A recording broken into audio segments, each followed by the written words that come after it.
So guys, yung video na to ay tungkol sa kung gaano ka-importante yung ating, yung choke plate during cold engine start. Ayan. Lalo na kapag yung inyong carburetor ay merong automatic choke, ano. So halimbawa, hindi na ito gumana. So dapat aware kayo na hindi stack up yung inyong hindi siya stack up sa ganyang position, sa close position o kaya sa ganitong position. Ayan. So dapat pag mainit na yung inyong makina, normal engine operating temperature, dapat nakaganyan yan. Yan. So may epekto yan kapag naka slightly close yan. So malakas yan sa gasolina. Yan. So tataas yung inyong RPM. Yan. So mahalaga na pag ganito yung inyong carburetor ay may automatic choke, ay gumagana yung hindi siya stack up. Yan.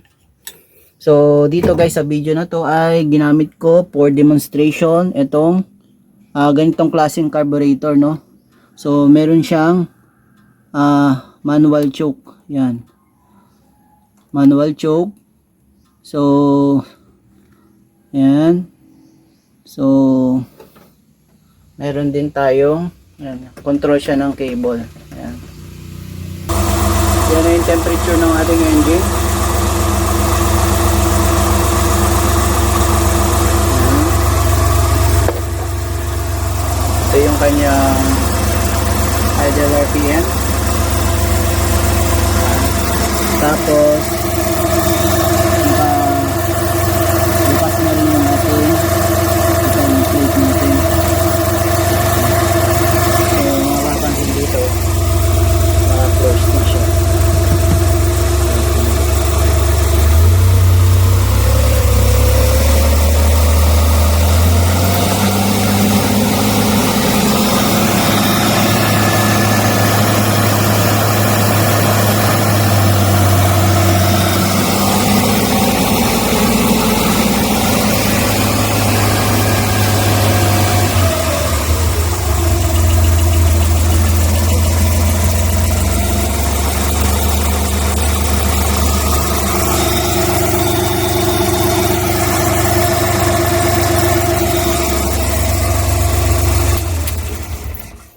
So, yun guys. So, pag mainit na yung ating makina, so almost 60 degrees Celsius na siya, no? Hindi pa talaga yung optimal na engine operating temperature. Tapos bukas na rin yung ating choke plate dito. So, pag ganito guys, pag medyo mainit na yung ating makina, so hindi na natin to kailangan i-choke, no? So, dapat naka-fully open na to. So, start natin. Yan. Yan. So, one click lang siya, no? Yan.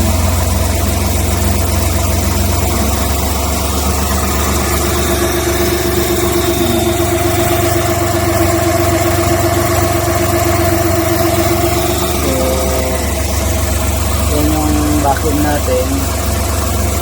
Ito.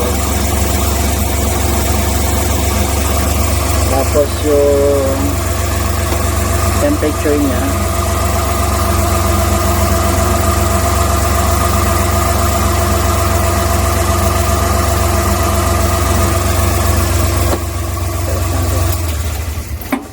so pag ganito guys, hindi na natin kailangan itong choke na to. So gagamitin lang natin to during cold engine start. Yan. So yun yung function nito. So kung meron kayong ganitong carburetor, yan. So ganun lang yung ginagawa ko tuwing umaga kapag nagpapa-start ako ng ganitong klaseng carburetor. Yan. So start lit natin, naka-fully open siya. Yan. So tingnan natin. Yan. So hindi naman tayo tumatapak dun sa gas pedal niya. Tapos ayun nga, nakababa to. Yan.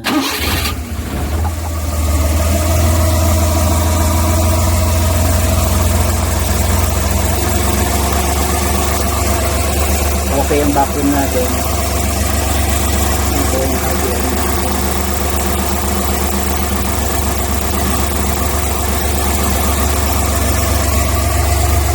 gusto mo papatayin siya, ito,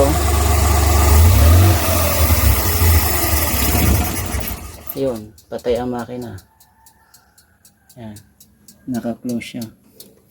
Yan, naka-close. Yan, pagmasdan niya, yan, no? Ganyan yung mangyayari kapag yung yan. So, importante talaga itong choke plate na yan.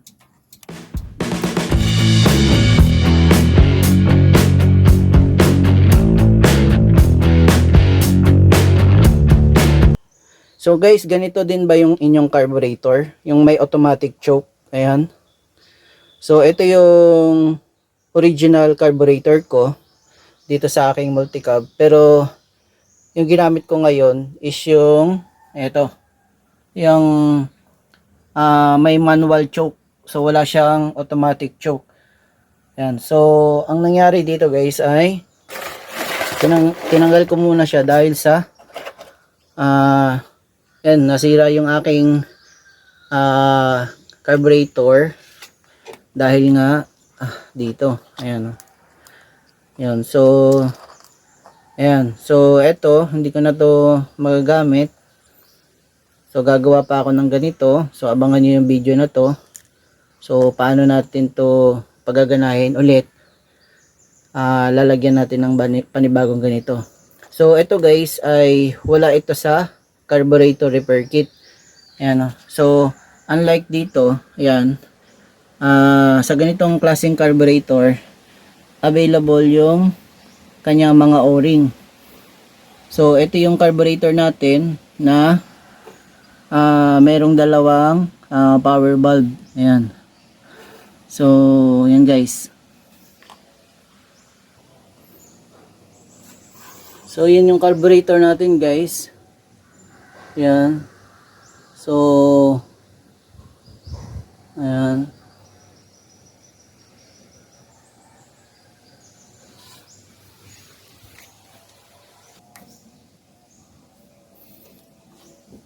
So yun guys, ayan. So ito yung kanyang manual choke. Ayan. Kung makikita natin ito dito, ayan.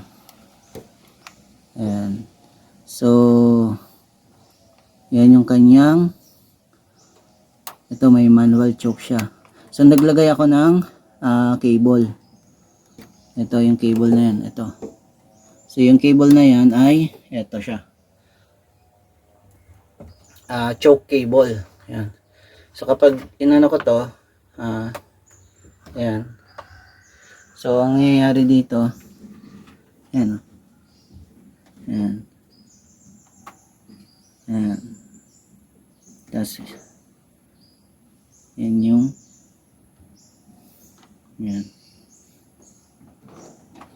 So pag nakita nyo dito, yan. Yan. Yan, nakaganan siya. So dito yan, naka-close. Yan, naka-close siya. Tapos kapag nakaganito siya, ayan, binaba ko, ayan, naka-open. Ayan. So dito sa video na to guys ay malalaman nyo kung gaano ka-importante yung yung ating choke plate pagdating sa cold engine start. Ayan. So ito guys ay na-adjust ko na to dito. Ayan. Pati ito, na-adjust ko na. Ayan, ito. Tapos, naglagay na rin ako ng ito. Ayan, yung vacuum. Dito. Ito, monitor natin yung vacuum niya during cold engine start. Tapos, yung kanyang RPM. Ayan. 3 cylinder. Tapos, ita-timer natin siya, no? Tapos, ngayon, tingnan natin yung kanyang temperature. So cold engine start to. Ayan o. Ayan. So nasa mga 24 degree. Ayan. So hindi pa napapaandar yung makina na to. Ayan o. So Ang gagawin lang natin ay paanda rin natin to during cold engine start. So nakabukas yung nakasara. Yan, so eto bukas, nakabukas yan. Ayan, nakabukas. Ngayon bubuksan, i-close ko siya. Ayan. Ayan, naka-close. Ayan. Ayan, naka-close siya. Tapos guys, yung ating original carburetor, since meron siyang yung water line dito, ayan. So, tinanggal natin to dito. Ayan. So, eto, ayan, pinagdikit lang natin to dito. Ayan. So, tinanggal natin to. Ang ginawa natin, ayan. So, para merong circulation pa rin. Ayan. So, pinagdugtong lang natin yan. Ayan, doon. Ayan, doon. So, may circulation pa rin ng coolant. Ayan. So, ngayon guys, ang gagawin natin ay paanda rin natin yung ating makina during cold engine start. So, naka-close yung ating choke plate. Ayan. Ayan, naka-close siya, nakataas.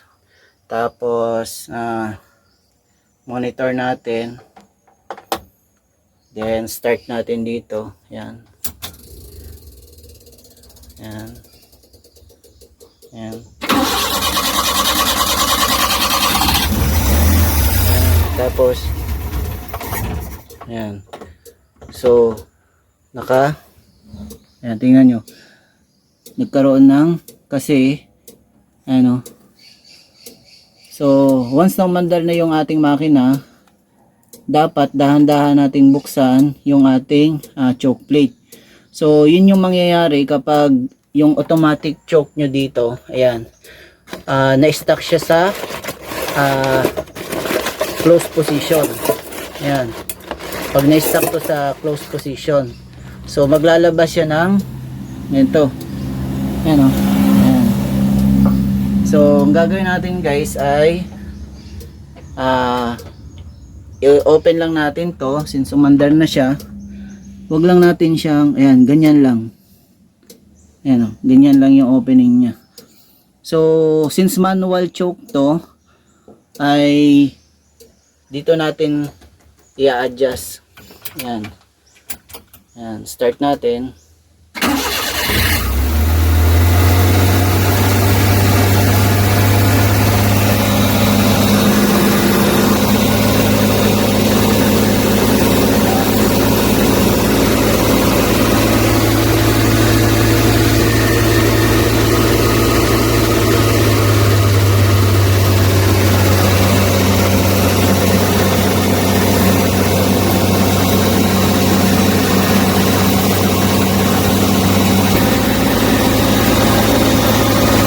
Gagawin natin guys, adjust natin ito.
nagmamainit yung ating makina. Ayan. Nasa ano pa lang siya. Ayan.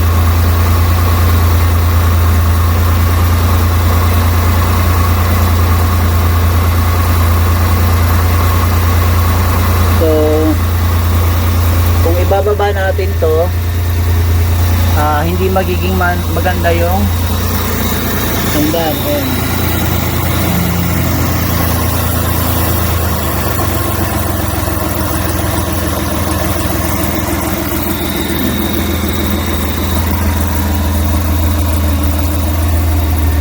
So, nakababa siya.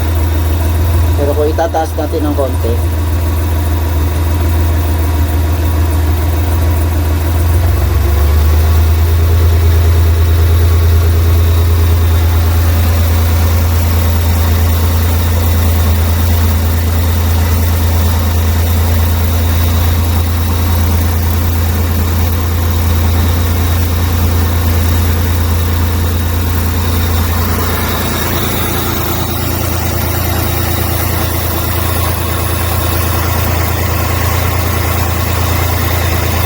ngayon kung bubuksan natin to, ibababa ko to.